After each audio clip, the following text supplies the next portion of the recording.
Hello, guys, and welcome to the day one of the 30 days challenge, the 30 days exciting journey, the 30 days advantage map curriculum series.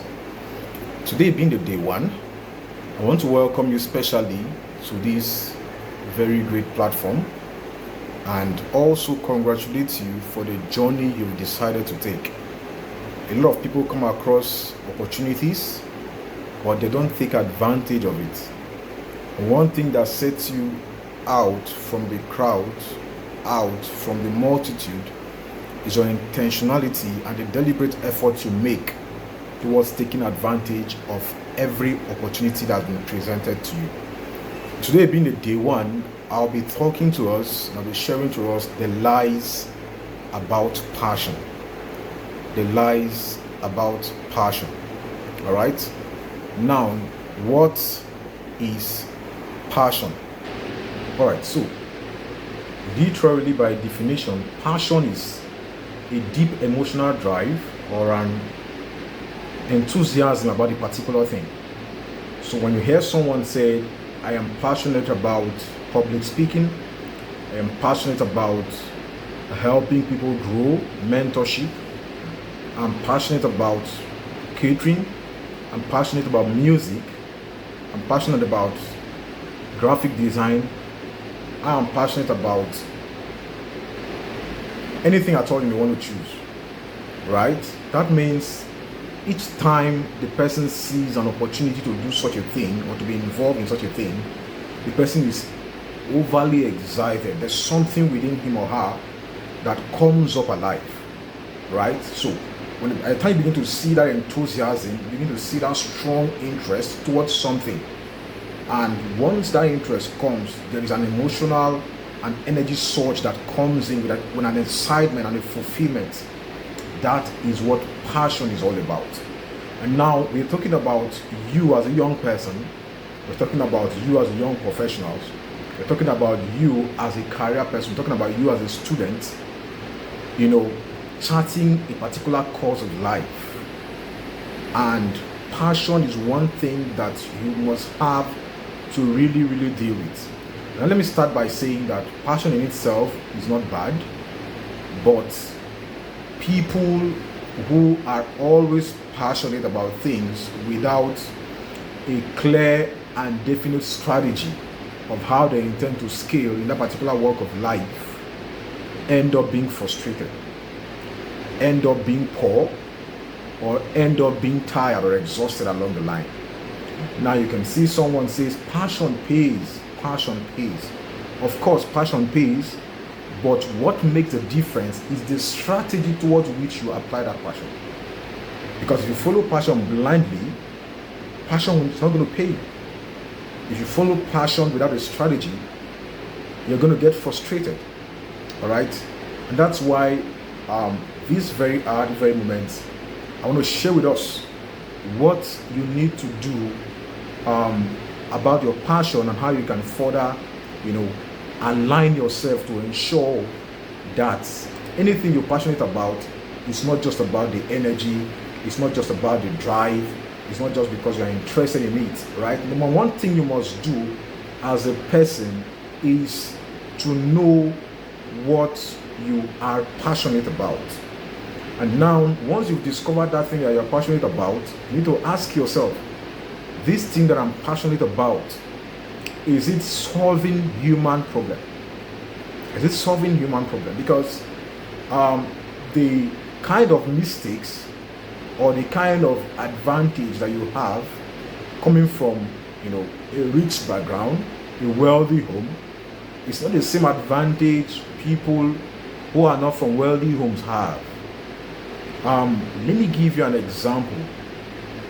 Most of you know about Femi Otedola and his 3 daughters. You know that one, is into business, working with him directly. The other was into music at some point, that's DJ Kopi. And then at some point was into, becoming a DJ At some point, she even went, to study an MBA, and she has done like 2 masters, going for the 3rd one in global recognized institution. Now, such a person from that kind of home can decide to wake up tomorrow and say, I want to go into, painting. The background it's not the same as someone who perhaps is the first graduate in his or her family. In a family of 7, your parents have spent all the money they have to train you in the university, and they're expecting that you will grow, get a job, or perhaps become very, very productive and become meaningful to them first, having made such an investment. You discover that your background is a contributing factor in order to know whether that passion of yours is going to pay or not. Now, once you've been able to do that, another thing you should do is to surround yourself with people of like mind, right? People of like mind. The reason is because, if you are into a particular field, I used to tell my mentees that when I go into a particular organization as a first timer, when I go into a particular place, I interact with everybody in my unit, everybody in my department. How long have you been in this organization? Right? How long have you been in this office? How long have you been in this position? What are your challenges? What have you been able to do differently? The reason is because as I'm coming in as a game changer. I'm not just coming to become like every other person. I'm not coming to experiment, right? Because I don't have the luxury of time to experiment. So the key thing you must do is you have to surround yourself with people of like mind. I know whether they are moving the same direction with you. And that's why the power of networking comes into play. Now, passion is not just about making noise. Passion is not just about telling everybody this is what I do. Your ability to know that whatever you are passionate about is a signal to where you ought to go is what should be your driving force. This is a key message telling you about something within you that can thrive, something within you that can flourish. If you give it the time, if you give it the right investment. All right. So, in order to do that, you must first and foremost have access to platforms. I've talked about networking, surrounding yourself with the right people, surrounding and getting access to the right platforms. Gaining an exposure in that area. All right. Now, once you are passionate about something, and you've also been able to define that this thing is productive and can actually, become of high value to yourself first and to the society, the next thing you must strive for is mastery. Mastery. Once you gain mastery, you can gain mastery that through internship, you gain mastery through trainings or taking of courses. Once you gain mastery, the next thing you must have to do is that you must access your location. You must do your visibility study. I am into real estate. I'm interested in real estate. I want to build a career in real estate. My location, is it a place that real estate business is thriving? I want to go into the fashion business, and I want to learn, I want to become like number 1 in my state. Do you think there is a fashion design school in your state that has the ability and the capacity to raise and train you to become the 1% among the 10% in the fashion business? I expect that anybody that is interested in fashion should find his way to Lagos. I expect that anybody that is interested in business should find his way to Lagos. I expect that anybody that is interested in doing development work should either be in Abuja or somewhere in the northeast, right? So location has a way of defining your passion. So stop asking yourself question, what am I passionate about? Right? What you should be asking yourself is, what is my unfair advantage? I love this, I want to do this, but what else am I bringing into the table? What am I doing differently? You're not going to be the first person in that line of work. You're not going to be the first person in that career. So the first thing you should focus on, instead of having that passion in mind and just allowing it to remain in that passion, is for you to curate value within that area of your passion, right? The first thing you do by creating value, I've mentioned this earlier, is that you must learn a skill. You must learn a skill, a high income skill for that matter.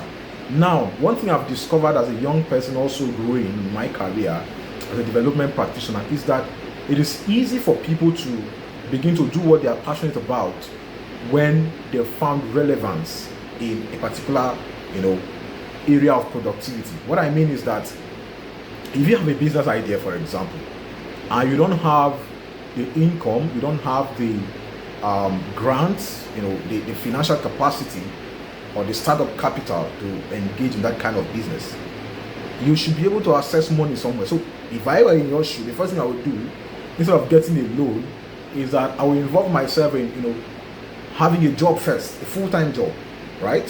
So I get my saving, I live within my means, and from there, I can now begin to pursue things in my area of passion with competency, because nobody will reward you. Nobody will reward you if you're not competent, right? So mastery creates emotional attachment. When people see what you're doing, when people see your confidence, when people see that you are doing what you're passionate about with confidence, people can vouch for you. All right. Now, the next thing you do is to pursue exposure. Exposure, either by online learning. Some of us are already part of the EDI community. Awesome. That's the kind of exposure you need. We just finished having our 2 days intensive bootcamp session when we expose you some of the vital information that you require and you need for your next level. These are the kind of things we're talking about. People that were not part of that platform, were not part of that webinar or sessions, if they don't have access to the recordings, they are completely missed out. All right. So while you're doing that volunteering, internship, online learning, networking, and belonging to vital communities, the next thing you do is to pursue leverage, right? And how do you pursue leverage? There are digital platforms where you can sell yourself, either through visibility, by showcasing yourself through your portfolio and the likes. And then the final thing you must know is that you have to strike a balance, right? I'm not saying that passion is useless or passion is not good. I'm only saying that you must follow your passion by being deliberate, strategic, and with every form of excellence. I believe so much in excellence because I know if anyone is excellent in what he or she is doing, people must recognize you. Passion is a reward. It is not the starting point. So for now, as a young person that you're starting your life, before you begin to pursue your passion, number one, do you have the right foundation? Because you don't have the whole time at your disposal. You don't have the money to try and fail and learn, try and fail and learn. Even though that's a part, that's part of, what you will experience while you are growing, it is important for you to be very strategic. So you don't end up wasting your time, wasting your resources, and wasting your opportunities that God and humanity or season and chance has presented to you. So finally, I'm rooting for you and I am wishing you all the best. Thank you.